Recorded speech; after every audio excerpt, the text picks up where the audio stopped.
Okay, so we have this one here. I'm going to eliminate geometric right away. Nothing geometric about this at all. What does cosine look like? Let's just review what the curve looks like. The cosine looks like this. I don't really know what cosine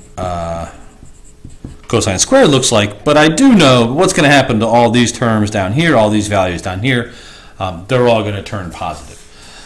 So if I just talk about the cosine of x, I know all my function values are going to be between -1 and 1. And so if I square it, it's going to be between, well, hopefully this doesn't make any sense to you because cosine squared is not going to be between 1 and 1. I just said all these negative values are going to become positive, right? So cosine really squared is really going to be between 0 and 1. I don't really know what the last term is going to be. I do know that it's going to be in between there and there. It could be 0, but it could be 1. Essentially, my limit as n goes to infinity of the cosine of square root of n is going to be in between 0 and 1.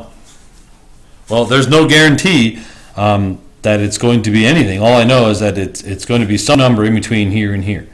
So therefore, I know that my last term is pretty much not going to be equal to 0. Right? So that because it's so ambiguous, the limit really doesn't exist. So if the limit doesn't exist, that's essentially the same thing as saying that the limit is not equal to 0. So this series is going to diverge because we don't know what the limit's going to be. I just know it's going to be bounded, but it could be 0, but it's probably going to be a bunch of numbers between 0 and up to 1. So therefore, this one is, I'm going to say, is diverges by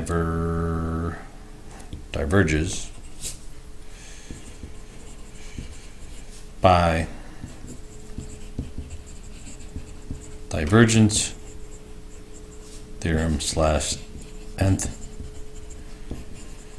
term test. So again, what am I going to look for? I'm going to look for that you show me that the limit is really in between those two numbers right there, and that you wrote down diverges by the divergence theorem. You could write down that the limit does not exist.